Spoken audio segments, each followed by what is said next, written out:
वासुदेवाय ओम नमो भगवते वासुदेवाय ओम नमो भगवते वासुदेवाय ओम नमो भगवते वासुदेवाय ओम नमो भगवते वासुदेवाय ओम नमो भगवते वासुदेवाय नारायणं नमस्कृत्य नरं चैव नरोत्तमं देवीं सरस्वतीं वेषां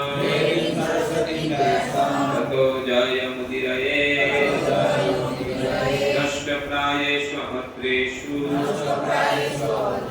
नित्यं भागवत सेवया भागवते उत्तमश्लोके भक्तिर्भवति नैष्ठिकी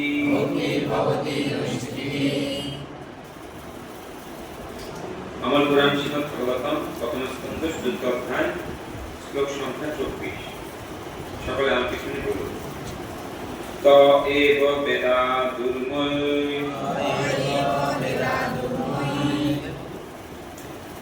त एव वेदा दुर्मय भय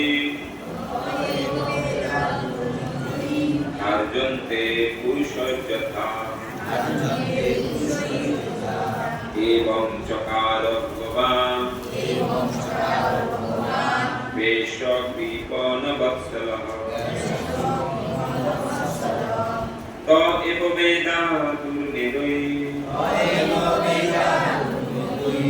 अर्जन्ते पुरुषयथा एवं चकार भगवान्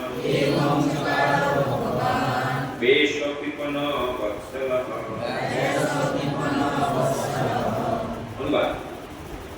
এইভাবে অজ্ঞানীদের প্রতি অত্যন্ত কৃপালু মহর্ষি বেদব্যাস বেদ সংকলন করে যাতে অল্প বুদ্ধি সম্পন্ন মানুষেরা তা হৃদয়ঙ্গম করতে পারে। তো বেদে যখন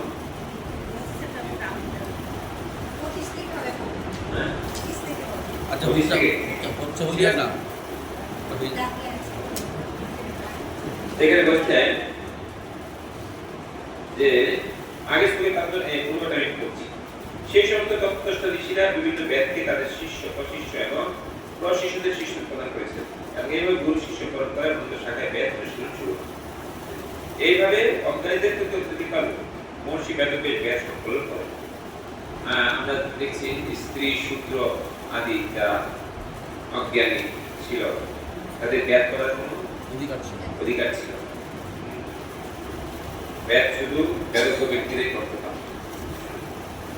তো সকলের সুবিধার্থে সকলে যেন সেটা পড়ে হৃদয় করতে পারে বেদব্যাস সেই বেদকে করছে বিন্যাস করছে সেটা তার নাম হলো বেদব্যাস।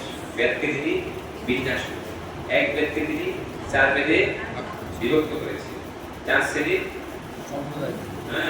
মানুষের জন্য কারণ সব মানুষ একরকম বুদ্ধিমান এখানে বলছেন যাতে অল্প সময় অর্জন করতে পারে। কেন করেছেন? অল্প বুদ্ধি মানুষের বেদের জ্ঞানকে উপলব্ধি করতে পারে সেজন্য করেছেন। প্রভু তাৎপর্য বলছেন বেদ একটি এবং এখানে তার বিভিন্ন ভাগে বিভক্ত হওয়ার কারণ বর্ণিত হয়েছে।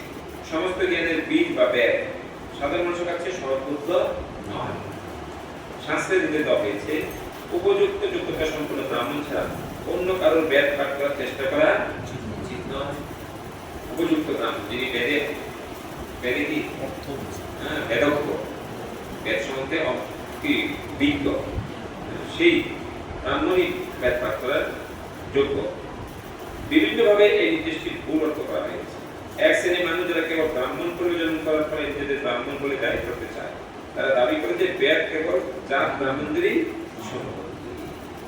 এখন এই ব্রাহ্মণগুলো জন্ম করে আকাম কুকাম খারাপ কাজ সবকিছু করছি আর আমি বলছি কি আমি ব্রাহ্মণ আমারই বেদ পাঠ করার কি অধিকার তোমাদের অধিকার নেই। আর শ্রেণীর লোক এই নির্দেশটিকে ব্রাহ্মণ করে জন্ম করেননি যে সমস্ত মানুষ তাদের প্রতি অন্যায় বিচার বলে মনে করে যে না এটা অন্যায় হলো বেদ ভগবানের দেওয়া জ্ঞান এটা সবারই কি লাভ করার অধিকার আছে কেন শুধু ব্রাহ্মণরাই এই সম্পদ থাকবে কিন্তু তার উভয়ই ভ্রান্ত। বেদ হচ্ছে এমন একটি বিষয় যা ব্রহ্মাকে পর্যন্ত ভগবানের কাছ থেকে বুঝতে হয়েছিল। তাই এই জ্ঞান তারাই বিজয় করতে পারে যারা সত্য গুণে অধিষ্ঠিত। তিন গুণের দ্বারাই জগতের সবাই আমরা পরিচালিত হচ্ছি। তমগুণে আমরা অজ্ঞানী, রজগুণে আমরা রজগুণে কি রজগুণ কি আমরা অজ্ঞানের মতোই ভোগে লিপ্ত থাকি। আর সত্য গুণে অধিষ্ঠিত হলে সেই বেদের জ্ঞান লাভ করার আমাদের কি হয় ইচ্ছা, আগ্রহ। তাহলে সত্য গুণে অধিষ্ঠিত না হলে কেউ বেদের জ্ঞান নিয়ন্ত্রণ করতে পারে না। রজ এবং তমগুণের প্রভাবিত মানুষরা কখনোই বেদের তত্ত্ব বুঝতে পারে না। বৈদিক জ্ঞানের চরম লক্ষ্য হচ্ছে পরমেশ্বর ভগবান শ্রীকৃষ্ণ।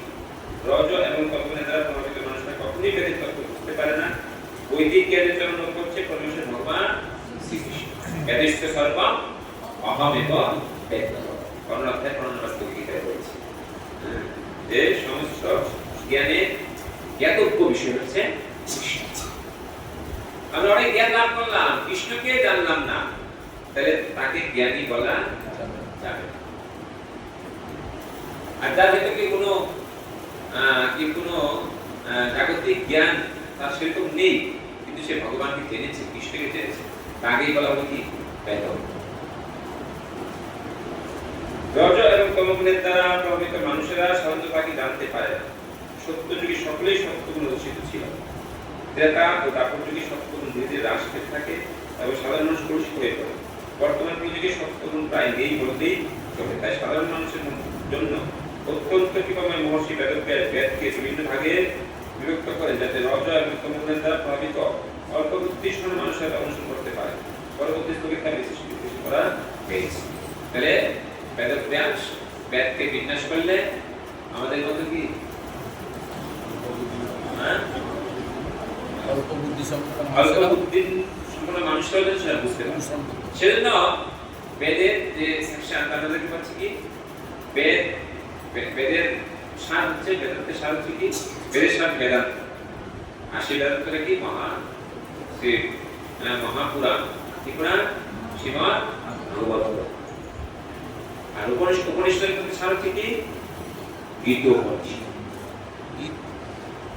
সমস্ত বেদ পুরাণ বুঝতে পারবে, বেদের সার হচ্ছে কি শ্রীমদ্ ভাগবত। সমস্ত উপনিষদ বুঝতে পারবে, সমস্ত উপনিষদ সার হচ্ছে কি গীতোপনিষদ। তাহলে এই দুইটা গ্রন্থ পড়লে বেদের সার উপনিষদের সার সবকিছু কি জানা যায়।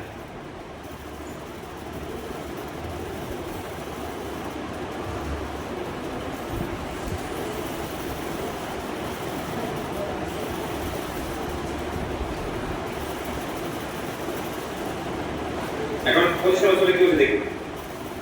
স্ত্রী শূদ্র দ্বিজ বন্ধুনাং ঐন শ্রুতি গোচরা কর্ম শ্রেয়সী মূলানাং শ্রেয় এবং ভবেদিহ ইতি ভারতম আখ্যানম বিপয়াম বিনাদিতম। স্ত্রী শূদ্র এবং বিরোচিত গুণাবলী বিধি ব্রাহ্মণ কুলচ্যুত মানুষদের বেদের তাৎপর্য করার ক্ষমতা নেই। তাই তাদের প্রতি কৃপা করার হয়ে মহর্ষি বেদব্যাস মহাভারত নামক ইতিহাস। আর ইতিহাসের মধ্যে কি আছে? গীতার কি আছে? সেই ইতিহাস কোন ইতিহাস? মহাভারত নামক ইতিহাস। আর মহাভারতের মধ্যে কি আছে? গীতা। ভীষ্ম পর্বে 25 থেকে 42 অধ্যায়। মহাভারতের ভীষ্ম পর্বে 25 থেকে 42 অধ্যায়। এই 18টি অধ্যায় হচ্ছে কি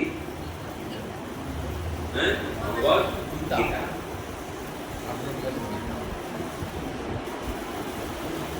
তো বেদ কি বলে? কারণ কি দেখেন অনেক মানুষ তত্ত্ব কতটা বুঝতে পারে, আর সেই তত্ত্বটা যদি কোনো অভিনয়ের মাধ্যমে বোঝানো হয় বুঝতে পারে। আগে দেখতে না যাত্রা হতো, যাত্রা অভিনয়ের মাধ্যমে তত্ত্ব কথাগুলো কি মানুষকে বোঝানো হয়। ভগবান বেদ চিন্তা করলে যে তারা অল্প বুদ্ধি সম্পন্ন, তারা তত্ত্বের কথা বললে কি বুঝতে পারে। অতএব এমন একটা মহাভারতের মতো কি কাহিনী তিনি উপস্থাপনা করলেন, এই কাহিনীর মাধ্যমে তিনি এই বিষয়টা বোঝাবেন। আবার এই কাহিনীর ভিতরে আমরা কি দিলেন তিনি? উপনিষদের সার, ভগবত গীতা, এই বিষয়টা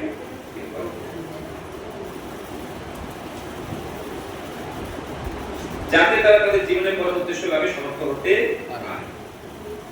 তারপরে বলে করছেন যে সমস্ত মানুষ ব্রাহ্মণ ক্ষত্রিয় বৈশ্য প্রায় প্রত্যেক দিক দিয়ে সংস্কৃতি সম্পন্ন করে ধারণ করেছে, অথচ তাদের মধ্যে তাদের পূর্বপুরুষদের সৎগুণগুলি প্রকাশিত হয়।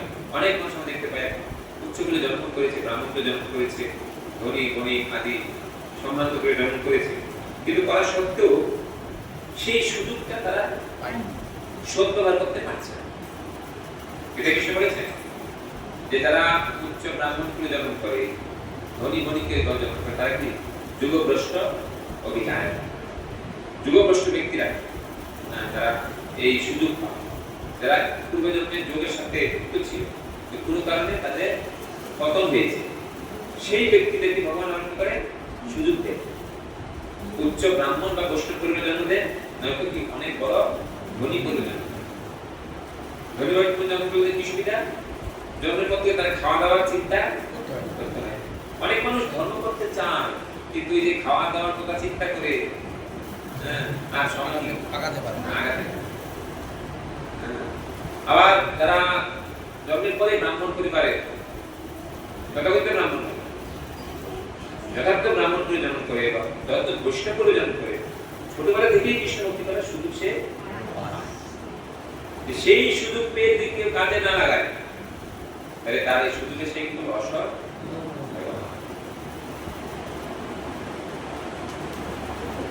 এই যে তারা শুধু পেয়ে করলো না, তাদেরকে বলে দ্বিজ বন্ধু।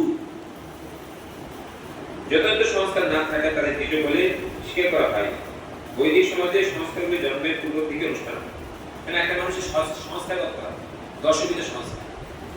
বাড়ি সংস্কার কাকে জানা আছে? দশবিধ সংস্কার আমি আগে বলেছিলাম তো, অনেকবার বলেছি।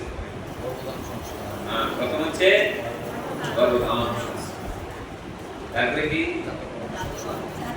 জাতক সংস্কার, তারপরে না দাঁড়া গর্ভধারণ একটা সীমান্তরণ সংস্কার আছে, সীমান্তরণ সংস্কার মানে গর্ভের ভিতরে সন্তানকে সুরক্ষিত করা।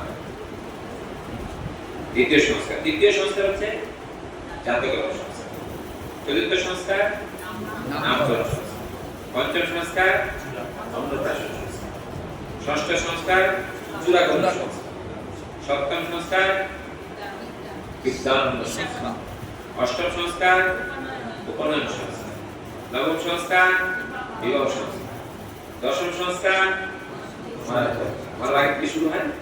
মারার পরে অন্ত্যেষ্টি ক্রিয়া সংস্কার। বলছে না একটা শ্লোকে আছে যে জন্ম না জায়তে শূদ্র, সংস্কার হবে দ্বিজ। জন্মগত ভাবে সবাই করে দিয়ে কি শূদ্র, কিন্তু এই সংস্কারের মাধ্যমে কি হয়? দ্বিজ। সংস্কার হবে দ্বিজ, বেদ পাঠন হবে বিপ্র। তখন গুরুর কাছ থেকে দীক্ষা করে গুরু তাকে বেদ পাঠ করার কি অধিকার, সেই বেদ পাঠ করে যখন অভিজ্ঞ হয়, বেদ পাঠন হবে বিপ্র, বিপ্র। তারপরে ব্রহ্ম জানাতি ইতি নাম।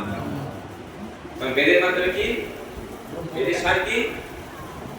বেদেষ্ট ধর্ম অহময় বেদ। বেদের সার হচ্ছে কৃষ্ণকে জানা, কৃষ্ণকে জানিস হচ্ছে কি ব্রাহ্মণ, সে ব্রাহ্মণকে ব্রহ্ম জানাতি ইতি নাম। যিনি ব্রহ্মকে জানেন, ভগবানকে জানেন। তাহলে কয়টা জুলানি হলো? ব্রাহ্মণ হয়ে গেল। যদি ভগবানকে না জানেন, যদি পয়টা ঝুলিয়ে বলেন আমি ব্রাহ্মণ, তাহলে 2 পয়সার পয়সা, তার কোনো মূল্য। যে ভগবানকে জানেন সেই হচ্ছে ব্রাহ্মণ। তবে সংস্কারের মাধ্যমে আমাদের আধ্যাত্মিক উন্নতি সাধন করতে হবে, কিন্তু কলির মধ্যে কোন সব সংস্কার দিয়ে গেছে ধ্বংস হয়ে গেছে, কেউ কোন সংস্কার মানছে, অপসংস্কার অপসংস্কৃতি হয়ে গেছে। এবার বলছেন শূদ্রদের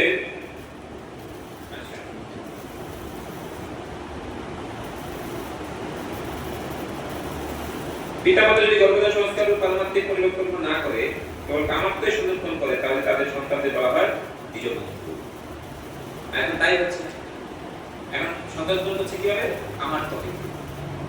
এইসব সংস্কার কেউ মানছে না। মানছে না। সেজন্য সব কি মাতাদের একটাই কমপ্লেন করে কি কথা শুনছে না। তো এর কারণ কি গোড়াই আমার গোড়াই বলো গোড়াই আমার ছেলেটা বহু ভক্ত হচ্ছে না। আমরা ভক্তি করছি মেয়েটা ভক্ত হচ্ছে না ছেলেটা ভক্ত হচ্ছে না। কেন গোড়াই কিন্তু প্রভু এই কথা তো বলা যাবে না তাকে, যে এই কথা তো বলা যাবে না, বুঝিয়ে দিন। আমাদের বুঝতে হবে কেন প্রবলেমটা হচ্ছে। এই দ্বিজ বন্ধুরা যত সংস্কার দ্বারা সংস্কৃত দ্বিজ পরিবারের সন্তানদের মতো তত বুদ্ধিমান পায় না। দ্বিজ বন্ধুদের সাধারণত বুদ্ধি সম্পন্ন স্ত্রী এবং শূদ্রদের সমকক্ষ বলে বিবেচনা করা হয়। শূদ্র এবং স্ত্রীদের বিবাহ সংস্কার ব্যতীত অন্য কোনো সংস্কার অনুষ্ঠান করতে হয় না। অল্প বুদ্ধিসম্পন্ন মানুষেরা অর্থাৎ স্ত্রী শূদ্র এবং দ্বিজ বন্ধুদের বেদের অর্থ করার ক্ষমতা নেই। তাদের জন্য মহাভারত রচনা করা হয়েছিল। মহাভারতের উদ্দেশ্য হচ্ছে বেদের তাৎপর্য বুঝিয়ে দেওয়া এবং তাই এই মহাভারতে বেদের শাস্ত্রস্বরূপ ভগবদ গীতা গঠিত হয়েছে।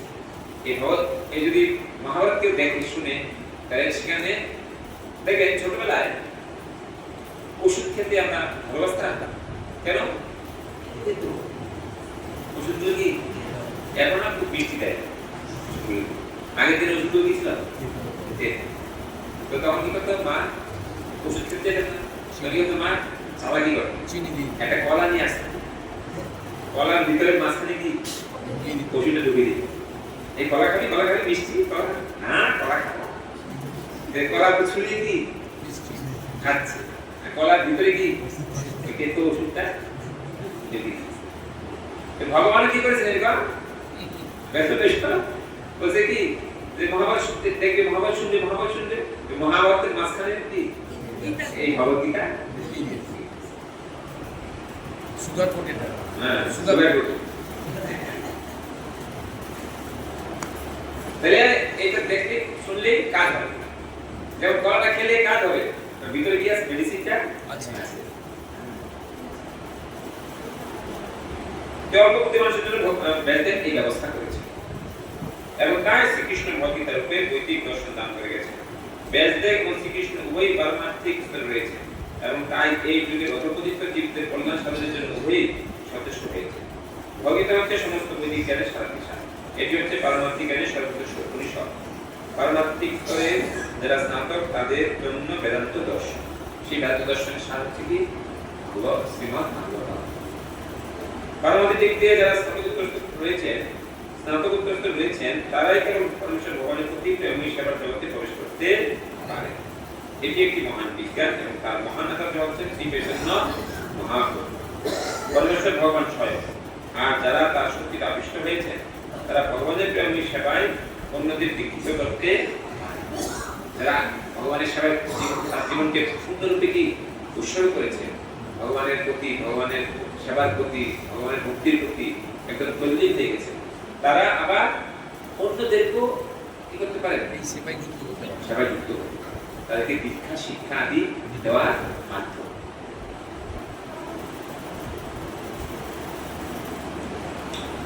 26 নম্বর एवं प्रवित्तश्च तदा भूतानां श्रेयसीति जः सर्वात्मा केनापि यदा न तुष्यति द्वयं ततः हे द्विजः যদিও তিনি সমস্ত মানুষের সর্বাঙ্গীন কল্যাণ সাধনে সচেষ্ট হয়েছিলেন তবুও তার চিত্ত সন্তুষ্ট ছিল। কার কথা বলছেন? ব্যাসদেবের কথা। ব্যাসদেব সমস্ত মানুষের কল্যাণের জন্য তিনি কি সারা জীবন শুরু করেছেন। শুধু কি রচনা করেছেন। হ্যাঁ, এক ব্যক্তি 4 বেদ করলেন, উপবেদ করলেন, 108টি উপনিষদ করলেন, তারপরে কি পুরাণ, 2টি পুরাণ, হ্যাঁ কত শাস্ত্র কার জন্য করেছে? মানুষের মঙ্গলের জন্য। এত কিছু করেও তার মনে কি শান্তি? 17টা পুরাণ লিখেছে। কয়টা? 17টা পুরাণ, 108টা উপনিষদ, এক ব্যক্তি আবার 4। এত কিছু করেও মনের কোনো শান্তি নেই। যদিও তিনি জনসাধারণের সবাই মঙ্গল সাধনের জন্য তাদের উপযোগী করে বৈদিক শাস্ত্র সম্মান করেছিলেন, তবুও ছিল ব্যাসদেব চিত্ত চাঞ্চল্য অনুভব করেছিলেন। তিনি আশা করেছিলেন যে এত কিছু করার পর তিনি নিশ্চয়ই অন্তরে প্রসন্নতা অনুভব করবেন, কিন্তু চরমে তিনি প্রসন্ন হতে পারেননি। আমরা একটা চিঠি লিখি সন্তুষ্ট না, ভালো লিখছি, এক কথা দুই কথা একটা চিঠি লিখি সন্তুষ্ট লিখি, আর এত লিখেছে কোটি কোটি কোটি কোটি কি শ্লোক লিখছে, তারপরে কি নাতি প্রসিদ্ধ হৃদয় সরসত্তাস্তটে সুত বিতর্কয়ন বিবিক্তস্থ ইদং চৌপাচ ধর্মবিদ। হৃদয়ে অপ্রসন্ন হয়ে মহর্ষি তৎক্ষণাৎ গভীরভাবে বিচার করতে শুরু করলেন।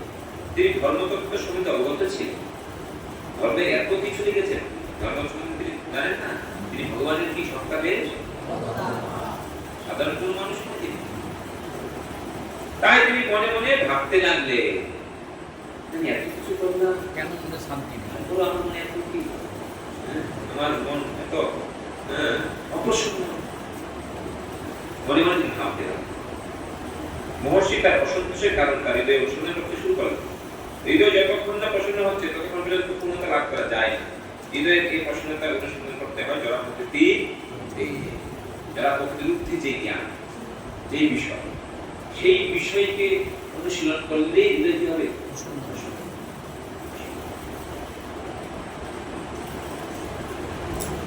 ধীতব্রতে মহিময়া ছন্দাংশি গুরয়োবগ্নয় মানিতা নির্বলিকেন গৃহীতং চানুশাসনম ভারতবেপদেশেন ধাম্নায়া ষষ্ঠ প্রদর্শিতঃ দৃশ্যতে যত্র ধর্মাদি স্ত্রী শূদ্রাদি নিরপেক্ষ।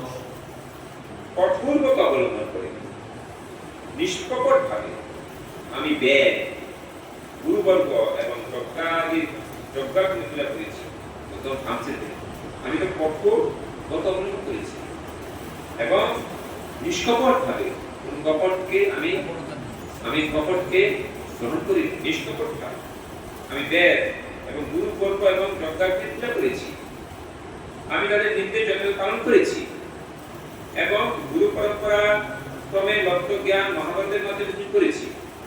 আমি তো নিজের মন করে কিছু করিনি, আমি গুরু পরম্পরা ধারায় প্রাপ্ত জ্ঞানই আমি সংকলন করেছি, যাতে স্ত্রী শূদ্রের মানুষ সকলে নিজ বন্ধুরা ধর্মের পথ অবলম্বন করতে সবার জন্য সহজ করে দিয়েছি, সবাই যেন সেটা বুঝতে পারে, করতে পারে। তারপরে কেন আমি এত কঠোরতা অবলম্বন এবং গুরুদেবের নির্দেশ অনুসরণ করা ব্যতীত কেউ বৈদিক জ্ঞান করতে পারে না। দেখুন, এই বৈদিক জ্ঞানকে আমরা অর্জন করতে চাই, তাহলে আমাদের কঠোর কি করতে হবে? ব্রত অবলম্বন করা আর গুরুদেবের নির্দেশকে অনুসরণ করতে হবে। না হলে কখনো এই বৈদিক জ্ঞান হৃদয়ঙ্গ হবে না। দিব্য জ্ঞান হৃদয়ে প্রকাশিত। কিভাবে হয় প্রকাশিত? গুরু এবং কৃষ্ণের জ্ঞান লাভের জন্য শিক্ষার্থী অবশ্যই বেদ, গুরুবর্গ এবং যজ্ঞাগ্নিগুলা করতে হবে। বৈদিক জ্ঞানের সমস্ত নিগুড় রহস্য মহাভারতে সুসংগতভাবে প্রদান করা হয়েছে, যাতে স্ত্রী শূদ্র এবং দ্বিজবন্ধুরাও তার অর্থ করতে পারে। এই যুগের মূল বেদের থেকে মহাভারতের ভূমিকা অধিক, কারণ এই যুগের মানুষ কি অল্প বুদ্ধি সম্পন্ন, মূল বেদ থেকে তারা কিছু বুঝতে পারবে না। সেজন্য কারা কারা টিভিতে মহাভারত দেখেছেন আপনারা? দেখেন টিভিতে মহাভারত? বলেন কি যখন টিভিতে মহাভারত দেখা যায় আমাদের জন্ম হয় অনেক আগে, আমি ছোটবেলা দেখেছি। ছোটবেলা আমি রবিবার মানে কি সকালবেলা সব বন্ধ, হ্যাঁ 10টার সময় 10টার সময়, হ্যাঁ মানে কি 10টা থেকে 10:30 এর মতো আর বন্ধ এক ঘন্টা, এক ফেরাস্তের দিয়ে 1 ঘন্টা দিয়ে, হ্যাঁ ওই 1 ঘন্টা কি সব বন্ধ, চুরি টাকা দিয়ে হলো না এটা সবাই টিভির সামনে।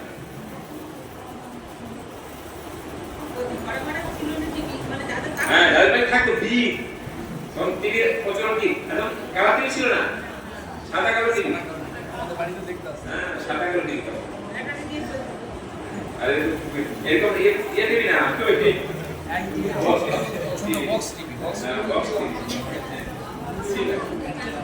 আর যে বাড়িতে ছিল তার বাড়িতে কি পাড়া বা গ্রামের সবাই দেখতে সবাই কাজ করবো কি বন্ধ করে মহাভারত ধর্মীয় ভাব হ্যাঁ ধর্মীয় ভাবাবেগ তাহলে কেন ওই কাহিনীর মাধ্যমে শিক্ষা বিধান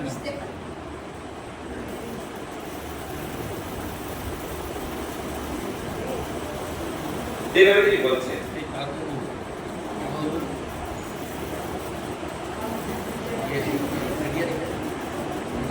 এখানে বলছেন জ্ঞান লাভের জন্য শিক্ষার্থীকে অবশ্যই বেদ গুরুবর্গ এবং যজ্ঞকে পূজা করতে হবে বৈদিক সমস্ত নিগুলো রহস্য মহান্তে সুসংগত প্রদান করা হয়েছে যাতে স্ত্রী সূত্রের বীজবন্ধুরা তার অর্থ করতে পারে এই যুগের মূল বেদ থেকে মহাভারতের যুগের প্রতি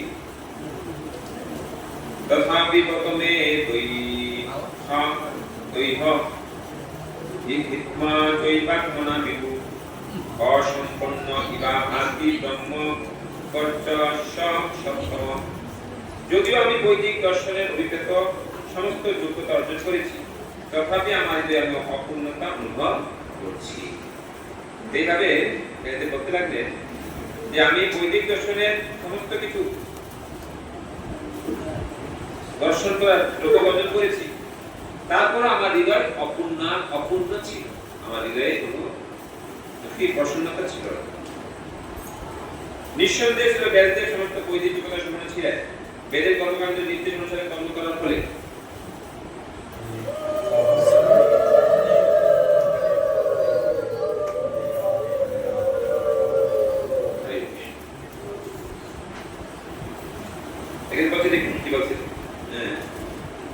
যে বেদের কর্মকাণ্ড নির্দেশ অনুসারে কর্ম করার ফলে বিশেষত্ব মানুষ কলুষমুক্ত হয় কিন্তু বেদের চরম উদ্দেশ্য প্রকৃতপক্ষে তা নয় যতক্ষণ পর্যন্ত না তা লাভ হচ্ছে জীব সমস্ত যোগ্যতা সম্পন্ন হল পারমার্থিক স্তরে অধিষ্ঠিত হতে পারে না ছিল বেদের যেন সেই সূত্র বিস্তৃত হয়েছে এবং তাই অসন্তোষ অনুভব করছেন এইভাবে তিনি অসন্তোষ অবস্থায় তিনি দেখবেন কি করছেন তারপরে নারদ এসে তাকে তোমার অসন্তোষের কারণ কি কিংবা ভগবতা ধর্মানকায়েন নিরূপিতঃ প্রিয়া পরমহংসানাং তএব ইচ্যুত প্রিয়াঃ আমি যে বিশেষভাবে ভগবতী বর্ণনা করিনি যা পরমহংসদের এবং অচ্যুত পরমেশ্বর ভগবান অত্যন্ত প্রিয় তাই হয়তো আমার এই অসন্তোষের কারণ নিজেই কি বুঝতে পেরে গেছে এই হচ্ছে তত্ত্বজ্ঞানী ব্যক্তিদের কি মানে তাদের ব্যবহার তত্ত্বজ্ঞানী ব্যক্তি যদি কোনো ভুল করে সে নিজেই বুঝতে পারে আর আমাদেরকে আমরা ভুল করলে কেউ বলে দিল কি স্বীকার করব নামাজ করতে পারি আমি আমার ভুল এত সহজ তত্ত্বজ্ঞানী ব্যক্তি নিজের ভুল নিজেই বুঝতে পারে সে ব্যক্তি বুঝতে পেরেছে আমার ভুলটা কোথায় হয়েছে আমি বিশেষ বর্ণনা করিনি নিজে বুঝতে পেরেছেন আমি যা করেছি অনেক কিছু করেছি কিন্তু একদম ভগবত ভক্তির সার কথাটা আমি বলিনি এখন সতর্কতা করে আমি অনেক কিছু করেছি এই 18 নম্বর পুরাণে কি সেটা তখন গিয়ে তার সন্তুষ্ট এখানে বলছে যা পরমহংসদের অচ্যুত পরমেশ্বর অত্যন্ত প্রিয় তাই হয়তো আমার এই অসন্তোষের কারণ ছিল বেদের যে তার হৃদয়ে অসন্তোষ অনুভব করেছে তা এখানে তার নিজের ভাষায় ব্যক্ত হয়েছে এটি ভগবানের সেবায় যুক্ত জীবের স্বাভাবিক অনুভূতি ভগবানের সেবায় যখন যুক্ত হবে জীব তখন তার হৃদয়ে এই ভাব আসবে যে কোথায় আমার ভুল হচ্ছে জীব যতক্ষণ পর্যন্ত ভগবানের সেবারূপী তার স্বাভাবিক বৃত্তিতে যুক্ত না হচ্ছে ততক্ষণ পর্যন্ত সে পূর্ণরূপে সন্তুষ্ট হতে পারে এবং ভগবানের প্রীতি সাধন করতে যতক্ষণ পর্যন্ত সে ভগবানের সাথে সেবার মাধ্যমে আদান প্রদান না করবে ততক্ষণ তার উপলব্ধি হবে না প্রীতি সাধন বেদ তার এই প্রীতি অনুভব করতে পেরেছিলেন যখন তার গুরুদেব শ্রী নারদ তার কাছে পরবর্তী তা বলা হয়েছে বিশ্ববং খিলমান মানম মন্ন মানসক্ষিতঃ কৃষ্ণেশ্ব নারদ ভাগ্যাৎ আশ্রমং প্রাগুনাৎ ঋতকম। পূর্বে যেমন বর্ণিত হয়েছে ব্যাসদেব যখন তার অসন্তোষের জন্য অনুশোচনা করছিলেন তখন নারদ মুনি সরস্বতী নদীর তীরে তার আশ্রমে এসে উপস্থিত। নারদ মুনি এসে জয় নারদ মুনি কি জয়। নারদ মুনি বুঝতে দেখেছেন আপনার কি সমস্যা কি হয়ে যাবে, সমাধান হবে, আমি বলে দেবেন কি হচ্ছে। ব্যাসদেব যে শূন্যতা লাভ করেছিলেন তা তার জ্ঞান অভাবজনিত ছিল না, কারণ তিনি তার জ্ঞান কম ছিল। জ্ঞান কম থাকলে এত কিছু করতে পারে বলতে জ্ঞানের পরিপক্ক অবস্থায় তিনি ভাগবত রচনা করেছেন। সেটা এই ভাগবত কিছু না, ব্যাসদেব সাধারণ কোনো মানুষ নয়, তিনি ভগবানের সত্তাতে অবতার। আবার জ্ঞানের পরিপক্ক অবস্থায় তিনি এই ভাগবত ব্যাসদেব সুন্দর করেছেন তার জ্ঞান অভাবজনিত ছিল না। ভাগবত ধর্ম হচ্ছে সর্বোত্তমভাবে ভগবানের প্রেমময় সেবা, যাতে নির্বিশেষবাদীদের কোনো অধিকার নেই। নির্বিশেষবাদীদের পরমহংসদের সন্ন্যাস আশ্রমের সর্বোচ্চ স্তর মধ্যে গণনা করা হয়নি। শ্রীমদ্ ভাগবত পরমেশ্বর ভগবানের দিব্য লীলা বিলাসের বর্ণনায় পূর্ণ। ব্যাসদেব যদিও ছিলেন ভগবানের সত্তার অবতার, তবুও তিনি তার হৃদয়ে অতৃপ্তি অনুভব করেছিলেন, কেননা তার কোনো রচনায় তিনি পরমেশ্বর ভগবানের দিব্য লীলা বিলাসের কাহিনী যথাযথভাবে বর্ণনা ভগবানের যে লীলা কথা, ভগবান এই জগতে এসে লীলা করেছে কেন, সেই লীলার কথা শ্রবণ কীর্তনের মাধ্যমে যেন আমরা ভগবানের সান্নিধ্য রজতপুরে আমরা প্রবেশ করতে পারি। সেই লীলার কথা তিনি বর্ণনা করেননি। সেই অনুপ্রেরণা কৃষ্ণ সরাসরি ভাবে ব্যাসদেবের যে সন্তান করেছিলেন। এখানে স্পষ্ট ব্যক্ত হয়েছে যে পরমেশ্বর ভগবানের প্রেমময়ী সেবা ব্যতীত সবকিছু শূন্য। আমরা যে যা কিছু করি না কেন, ভগবানের সাথে প্রেমময়ী সেবার যদি সম্পর্ক না হয় সব ব্যর্থ। এটা আমাদের বুঝতে হবে। আমরা মুক্তি হতে এসেছি, মুক্তি হতে আসার কারণে হচ্ছে ভগবানের সেবার সাথে আমরা যুক্ত হতে এসেছি। আমাদের প্রত্যেকে ভগবানের সেবার প্রতি আমাদের কি দিন দিন আসক্তি বৃদ্ধি করা যায়, ভগবানের সেবা করার মানসিকতা বৃদ্ধি করতে হবে। ভগবানের সেবা করার সুযোগ যেন আমরা কি অবজ্ঞা না করি। ভগবান বলেছেন না, তোমার সেবায় দুঃখ হয় যত সেই তো পরম সুখ, সেবা সুখ দুঃখ পরম সম্পদ, নাশে অবিদ্যা দুঃখ। এই ভগবানের সেবায় আমাদেরকে এই অবিদ্যা অজ্ঞানতা লোক সবকিছু কি নাশ করে। যখন অজ্ঞানতা নাশ হবে তখন জ্ঞানের কি উদয় হবে, তখন আমরা আনন্দ অনুভব। কিন্তু নির্বিশেষবাদীরা তারা ভগবানকে কি নিরাকার, ভগবানের কোনো আকার নেই, ভগবানের সাথে কোনো তাদের কোনো কি আদান প্রদান নেই, এইভাবে তারা কি করে, তারা ভগবান সেবা থেকে বঞ্চিত হয়। আর তাদেরকে বলা হয় পারমার্থিক, তাদের কি হয় মৃত্যু, পারমার্থিক।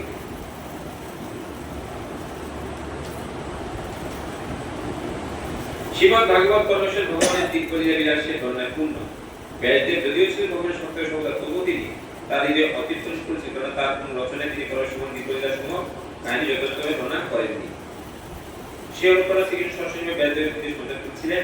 এখানে স্পষ্ট ব্যক্ত হয়েছে যে পরমেশ্বর ভগবানের প্রেমময়ী সেবা ব্যতীত সবকিছু শূন্য, কিন্তু অপাকিত ভক্তিতে সকান্তর মত জ্ঞানের পৃথক প্রয়াস ব্যতীত সবকিছু পূর্ণ হয়ে ওঠে। আর একটা সত্য শেষ করছে, ও শেষ কর, শেষ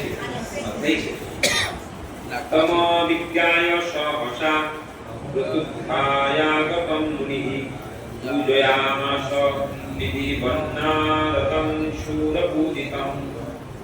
শ্রী নারদ মুনির শুভ আগমনে শ্রী ব্যাসদেব শ্রদ্ধার সকালে উঠে দাঁড়িয়ে সৃষ্টিকর্তা ব্রহ্মাকে যেভাবে সম্মান প্রদর্শন করা হয় সেইভাবে তাকে অভ্যর্থনা। কেন? তিনি ছিলেন তার গুরুদেব। সেটা তুমি গুরুদেবকে ভগবানের মধ্যে কি করতে হয়? সম্মান। বিধি মানে হচ্ছে ব্রহ্ম। এই বিধি শব্দ এখানে আসবে তখন আমাদের বিধিকে ব্রহ্ম। বিধি মানে হচ্ছে ব্রহ্ম, এই জগতে সৃষ্ট জীব। তিনি হচ্ছেন বৈদিক জ্ঞানের প্রথম বিদ্যার্থী এবং প্রথা। ওনাকে কে জ্ঞান দিয়েছিলেন? স্বয়ং ভগবান শ্রীকৃষ্ণ। বাঁশি বাজিয়ে তার হৃদয়ে কি দিব্যজ্ঞান রাখিয়েছিলেন। তিনি বৈদিক জ্ঞান শ্রীকৃষ্ণের কাছ থেকে লাভ করেছিলেন এবং সর্বপ্রথম নারদমুনিকে তা দান করেছিলেন। তাই নারদমুনি হচ্ছেন গুরু পরম্পরায় দ্বিতীয় আচার্য। তিনি সমস্ত বিধি অর্থাৎ নিয়মের পিতা ব্রহ্মার প্রতিনিধি, তাই তাকেও ঠিক ব্রহ্মার মতো শ্রদ্ধা প্রদর্শন করা হয়। তেমনি এই পরম্পরার ধারায় অন্য সমস্ত আচার্যদেরও আদি গুরুর মতোই সম্মান প্রদর্শন করা হয়। ইতি শ্রীনাথমুনি আবির্ভাব নামক শ্রীমদ্ ভাগবতের প্রথম স্কন্ধে 14 অধ্যায়ের প্রথম তাৎপর্য এখানে সমাপ্ত। জয় অমর পুরাণ শ্রীমদ্ ভাগবতম কি